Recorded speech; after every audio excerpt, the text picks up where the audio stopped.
صرف ایک غریبی ہے، پیسے نہیں صرف، تو وہ بندہ ایسا ہے جیسے بولنا ہی نہیں چاہ رہا، وہ اتنا پریشان ہے کہ اٹھنا ہی نہیں چاہ رہا، اس سے جب بھی بات کریں وہ مایوس نظر آتا ہے، بھئی کیا حال ہے، تو شکر اس طرح ادا کرتا ہے کہ جیسے بہت بڑی ناشکری کر رہا ہو.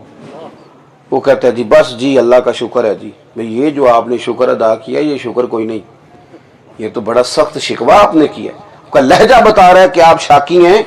بھئی ہر چیز تیرے پاس موجود ہے، ایک نعمت ہی نہیں نا بظاہر، اور اس پر تو نے ساری خوشیاں جو ہیں وہ تو نے ختم کر دی. میرے رسول پاک نے ہمیں یہ سبق پڑھایا ہے کہ خوشی خوشی ہوتی ہے اور وہ بندے کے اندر ہوتی ہے. صحابہ فرماتے اتنے دکھ بھی ہم نے کسی کو آتے نہیں دیکھے جتنے حضور پر آئے، پر اتنا مسکراتے بھی کسی کو نہیں دیکھا جتنا مدینے والے محبوب مسکرایا کر. تو تصور اس طرح کا ہونا چاہیے، حضور کے ذکر پاک کی مجالس کا ذوق ہونا چاہیے. اس بات کا ایک دوسرا پہلو بھی ہے، ذکر کی دو قسمیں ہوتی ہیں، تذکروں کی دو قسمیں ہوتی ہیں، کسی شخص کے بات کرنے کی دو اقسام ہوتی ہیں. ایک ہوتا ہے کہ جناب تذکرہ کرنا ہے، وہ آسانی سے بھی کرنا ہے، وہ مشکل سے بھی کرنا ہے. اور ایک یہ ہوتا ہے کہ آپ چھیڑ دیں تو سامنے والا کہتا ہے یار تھوڑا اور سنو، تھوڑا اور سن، کیونکہ اسے نا ذوق آ رہا ہوتا ہے، اسے لطف آ رہا ہوتا ہے. ایک ہے حضور کا ذکر پاک کس طرح کرنا کہ وہ میری ذمہ داری ہے، وہ میری ڈیوٹی ہے، اب میں آیا ہوں، اب میں نے کرنا ہے، معاذ اللہ یہ مجھے فلاں نے فرمائشی پروگرام دے دیا تو میں نے کرنا ہے، یا چونکہ ساری دنیا گھر میں میلاد کر رہی ہے تو اب میں نہیں کروں گا تو کیا ہوگا. ایک یہ مزاج ہے. یہ برکتیں اس سے بھی حاصل ہوتی ہیں، انکار نہیں، لیکن اس میں ذوق نہیں، اس میں درد نہیں، اس میں شوق نہیں. ایک ہوتا ہے کوئی بندہ اپنا کام کرتا ہے تو کام کو بوجھ بنا کے کرتا ہے. ایک وہ بندہ ہوتا ہے کہ اس کا کام اس کا شوق بن جاتا ہے، اسے لطف آنے لگتا ہے. کام وہی ہوتا ہے لیکن وہ کام انسان کو پھر تھکنے نہیں دیتا، روح کو تازہ رکھتا ہے. نبی کریم علیہ السلام کے صحابہ جب حضور کا ذکر پاک کرتے تھے نا تو ان میں ذوق چھلکتا تھا، ذوق. حضرت صدیق اکبر تاجر ہیں اور مالدار ہیں اور سردار ہیں اپنے قبیلے کے، انہوں نے کلمہ پڑھ لیا، مسلمان ہو گئے. اب یہ خبر بڑی انوکھی تھی، اس لیے کہ اتنا بڑا آدمی مسلمان ہو گیا. ان کے جو تاجر دوست تھے وہ پریشان ہو گئے، اور وہ دوست کون کون سے تھے؟ حضرت عثمان غنی، حضرت طلحہ بن عبید اللہ، حضرت زبیر بن عوام، حضرت سعید بن زید علیہم رضوان. یہ سارے بعد میں عشرہ مبشرہ کی جماعت میں شامل ہوئے. یہ تاجر کہتے ہیں سارے کہ ہمیں پتہ چلا ابو بکر کلمہ پڑھ گئے ہیں تو ہم تو صرف تصدیق کرنے گئے، سلام لی، چائے پانی آ گیا تو ہم نے کہا ابو بکر یار خبر پھیلی ہوئی ہے کہ آپ مسلمان ہو گئے. تو کہتے ہیں اس کا جواب بڑا سادہ تھا، ہاں اور نہ میں دے دیتے، لیکن ابو بکر صدیق نے ہمیں بٹھا لیا اور پھر انہوں نے اس رنگ میں حضور کی باتیں کی، اس ترتیب سے میرے کریم کا ذکر کیا. آنا میرے دل آمنہ کے لال کی باتیں کریں. کہتے ہیں ان کی کیفیات، کبھی وہ رو پڑے، کبھی ان کی آنکھیں چمک پڑے، کبھی حضور کے اخلاق کی بات، کبھی کردار کی بات، کبھی قرآن مجید کی مبین آیات کی بات، کبھی حضور کی کھلی سیرت کی بات. اس طرح سے انہوں نے کیا ہم ایک دوسرے کا چہرہ دیکھنے لگے. پھر آنکھوں میں ہم نے فیصلہ کیا کہ ابو بکر یار چل ہمیں بھی لے چل، ہم بھی حضور کا کلمہ پڑھنا چاہتے ہیں. پتہ کیا بات ہے، کچھ چیزیں بندے پہ طاری ہوتی ہیں، جب تک وہ طاری نہ ہو مزہ نہیں دیتی، سرور نہیں آتا، کیف نہیں آتا. میں ایک بہت بڑے زبردست عالم ایک دفعہ ملاقات کا موقع ملا، اور صحیح زبردست آدمی تھے. تو ہم نے ان سے عرض کی کہ حضور آج آپ کی تقریر سننے آئے ہیں. انہوں نے محفل میں مجمع میں کھڑے ہو کے لوگوں سے کہا آج میری طبیعت نہیں لگ رہی، میں جب تک میرا پورا دل نہ لگے میں حضور کا ذکر نہیں چھیڑا کرتا. میرے اوپر کچھ بوجھ ہے، میری قلبی کیفیت کچھ اور ہے. میرے جذبات کو ذرا وضو کر لینے دو، ذرا میرے خیالات کو دھل لینے دو، ذرا میرے تصورات پر کسی پریشانی نے بوجھ ڈالا ہے ذرا اتر لینے دو، مجھے تھوڑا موقع دو. پھر میں نے دیکھا کہ انہوں نے وضو کیا، 2 نفل پڑھے، کچھ دیر درود شریف پڑھا. پھر کہنے لگے میں نے اپنے آپ کو سمجھا لیا ہے کہ کہیں تو لوگوں کی سفارشوں پہ تو نہیں حضور کا ذکر کرنے لگا.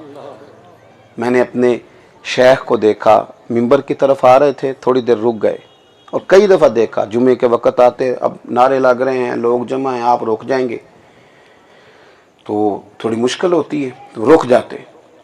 تو ایک دن کسی نے پوچھا کہ حضرت یہ ممبر شریف پر جمعے والے دن جانے سے پہلے تھوڑی دیر رک جانا، اب لوگ جمع ہیں، نعرے لگ رہے ہیں، آپ کیوں نہیں جاتے؟ تو حضرت فرمانے لگے ہزاروں کا مجمع جب دیکھتا ہوں اور ان کی آنکھوں میں اپنے لیے پیار بھی دیکھتا ہوں اور ان کے نعرے بھی دیکھتا ہوں، تو ممبر پر جانے سے پہلے تھوڑی دیر پہلے اپنے آپ سے پوچھتا ہوں کہ کہیں تو ان نعروں کے لیے تو نہیں آیا ہوا، پوچھتا ہوں اپنے آپ سے کہ کہیں ایسا تو نہیں کوئی مسئلہ کہ یہ لوگوں کا ذوق شوق، اور کہیں ایسا تو نہیں کہ تو آج یہ ذہن بنا کے آیا کہ آج میں نے کمال کر دینی ہے۔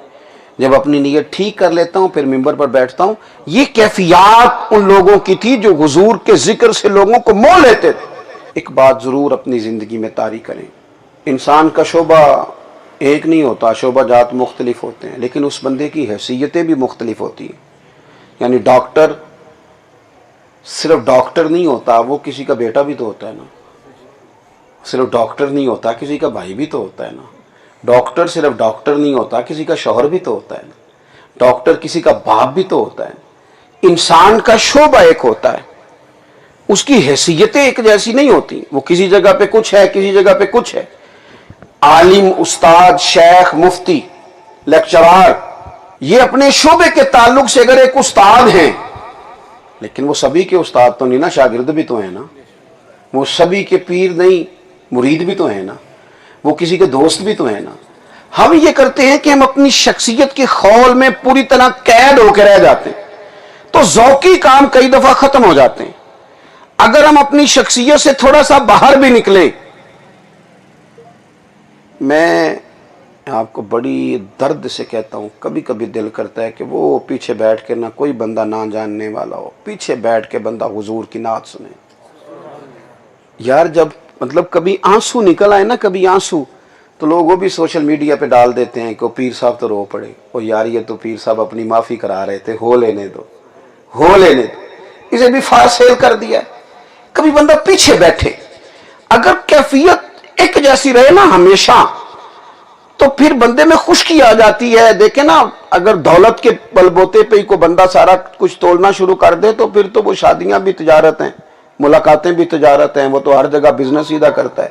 ہمارے بزرگوں کا طریقہ یہ رہا کہ وہ کچھ بھی تھے، وہ کچھ بھی تعارف رکھتے تھے، لیکن وہ اپنا تعارف حضور کے ساتھ وابستہ کر کے خوش ہوتے تھے، حضور کے غلام کہلا کے راضی ہوتے تھے۔ اعلیٰ حضرت فلسفی بھی ہیں، اعلیٰ حضرت بریلوی رحمۃ اللہ علیہ مفسر بھی ہیں، اعلیٰ حضرت محدث بھی ہیں، اعلیٰ حضرت رحمۃ اللہ علیہ ایک بہترین سائنسدان ہیں، اعلیٰ حضرت محدث بریلوی شیخ طریقت ہیں، اعلیٰ حضرت کی کتابیں آپ پڑھیں گے تو مختلف فنون پر آپ نے لکھا ہے، آپ ایک زبردست مفتی بھی ہیں، لیکن یہ سارے تعارف وہ چھوڑ دیتے تھے۔ پتہ کیا کہتے تھے؟ خوف نہ رکھ رضا ذرا، تو ہے عبد مصطفیٰ، تیرے لیے امان ہے، تیرے لیے امان ہے، اور تو نبی پاک کا غلام ہے، تیرے لیے امان ہے۔ وہ اپنا تعارف ہمیشہ یہی کہتی ہے بلبل باغ جنا کہ رضا کی طرح کوئی سحر بیاں نہیں ہند میں واصف شاہ خدا، مجھے شوخی طب رضا کی قسم۔ وہ ہمیشہ اپنا تعارف اسی سے کراتے تھے۔ وہ کہتے تھے تجھ سے در سے سگ سے ہے مجھ کو نسبت، میری گردن میں بھی ہے دور کا ڈورا تیرا۔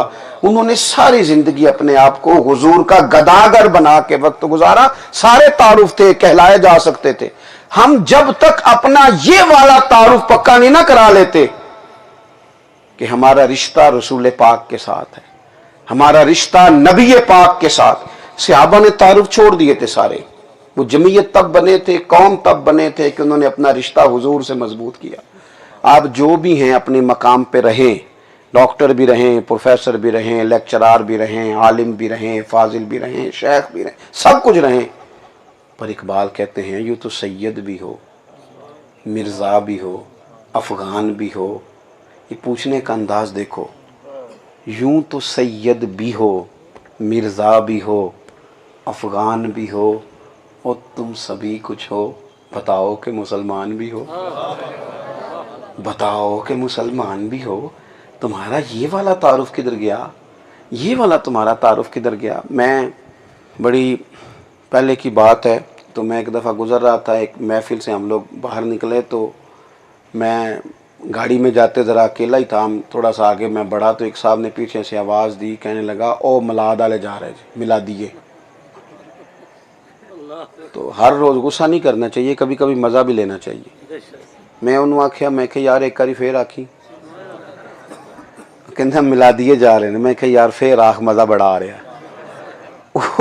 وہ کہنے لگا نہیں وہ مولوی صاحب آپ نے سن لیا ہے، میں نے تو میں کہ نہیں تو یار تو پاویں جڈا مرضی کوڑا کر کے آخ، جدو مینوں جو مزہ آ رہا ہے تو ایک کاری اور آخنا، مزہ تے لین دینا گل دا۔ اس آخیا ملا دیے جا رہے ہیں، میں کہ ویکھنا تو میرا تعارف بھلا کی کرایا، تو تعارف میرا بھلا کی کرایا، یعنی تو نے کوئی یہ تو نہیں کہا کہ یہ فلانے ایم پی اے کا چاپلوس ہے، یہ تو نہیں تو نے کہا کہ یہ فلانے ایم ایل اے کے گھر کے چکر پھیرے لگاتا ہے، یہ تو نہیں نہ کہا کہ وزیر کے ہاں آتا جاتا ہے، یہ تو نہیں کہا کہ فلان جگہ میں بیٹھا دیکھتا ہوں، یہ تو نہیں کہا فلانے کے قصیدے لکھتا ہے، تو نے مجھے کہا یہ حضور کا ملاد پڑھتا ہے۔ یہ نالوں تگڑا تے تانا ہو رہا ہے ہی کوئی نہیں۔ جے کا یار دے نام دا ملے مینا، انہوں چولی پا لئیے پنجے سٹیے نا، جے کر یار دے نام دی ملے سولی، چوٹا چوٹ لئیے پشانٹیے نا۔ اور یار بڑے تانے دیتے تھے لوگ، بڑی تانے دیتے تھے، پر حضور کے غلام اس کا مزہ لیتے تھے۔ اس کا تو مزہ ہے، ہم نے نہیں کبھی ڈر ڈر کے سیم کے۔ ایک دن مجھے ایک صاحب کہنے لگے، وہ میرے بزرگ فرمایا کرتے تھے مولوی صاحب مرید ہو کے بھی مرید نہیں ہوندے، وہ خلیفہ ہی ہوندے نے، شاگرد ہو کے بھی شاگرد۔ مجھے ایک دن ایک صاحب کہنے لگے سنا ہے آپ کی حضور تاج الشریعہ سے نسبت ہے، میں کہو کچی پکی گل کیوں کرنا ہے، اسی نوکر انہاں دے بچیاں دے بھی، اسی خادم انہاں دی گلی چوں لنگھنے والے جانوراں دے بھی۔ برساتاں وچ میں خانے دی چھت اُتے بہ کے پیتی ہے، میں پہلا واں نہ رنداں تو جن نے کھلی بغاوت کیتی ہے، منافقہ ہار نہ چاہے پار مسلے دا، نہ پڑھی کدے نہ نیتی ہے، اکو یار دی یاد پکائی ہے تے او یاد مکمل کیتی ہے، اکو یار دی یاد پکائی ہے تے پھر او یاد مکمل کیتی ہے۔ میرا تے مورخ وائز دا ایسے ہی تے گل دا جھگڑا ہے، میں آخنا رب ہر تھان تے وے، او آخدا رب مسیتی ہے۔ عزیز دوست، زندگی میں نا انسان کو کچھ چیزیں ذوق سے بھی کرنی چاہیے، کچھ باتیں لطف سے بھی لے لینی چاہیے۔ تو حضور کا ذکر پاک کریں تو اس کی کیفیت ہو، اس کا درد ہو۔ دیکھیں نا اعلیٰ حضرت رحمت اللہ علیہ جو حضور کی نعت پاک لکھتے ہیں نا، تو آج لوگ اس پر پی ایچ ڈی کر رہے ہیں۔ میں ایک دفعہ ایک بڑے پاکستان کے معروف شاعر ہیں، میری ملاقات ہو گئی تو میں نے کہا آپ نے اعلیٰ حضرت کو پڑھا؟ کہنے لگے یار 2 شعر ہی پڑھ کے نا تو میری تو بس ہو گئی۔ میں نے بڑے بڑے شعراء کو دیکھا، شاعر اکثر مبالغہ رائی کر جاتے ہیں، پر اس بندے نے حضور کی محبت میں جو کچھ کہا ہے نا، کوئی حد چھوڑی نہیں، کمال کر دی۔ بعد از خدا بزرگ توئی قصہ مختصر، یہ جو کہہ سکتے تھے نا خدا کے بعد، جنہوں نے محبوب پاک کی عظمت میں وہ کہا، کہنے لگے دیکھو نا کیسا شعر کہا ہے، جس کی 2 بوند ہیں کوثر و سلسبیل، جس کی 2 بوند ہیں کوثر و سلسبیل، 2 بوند، 2 بوند، وہ 2 بوند حضور کے پسینے کی مل جائیں یا لبھائے مبارکہ سے لعاب دہن، صرف 2 بوند، 2 قطرے کوثر و سلسبیل۔ کہتے ہیں یہ بات کہہ کے تو بات کو کھلا چھوڑ دیا، یہاں قید نہیں کیا کہ 2 بوند ہیں کوثر و سلسبیل، پھر اس کو آگے اتنا کھلا چھوڑا ہے کہ مر جائے بندہ سوچ سوچ کے، جس کی 2 بوند ہیں کوثر و سلسبیل، صرف 2 بوند سے کوثر و سلسبیل بن گئے، جس کی 2 بوند ہیں کوثر و سلسبیل، ہے وہ رحمت کا دریا ہمارا نبی۔ یہ 2 بوند سے کوثر و سلسبیل بن گئے، باقی دریا تو ذرا پیچھے ابھی۔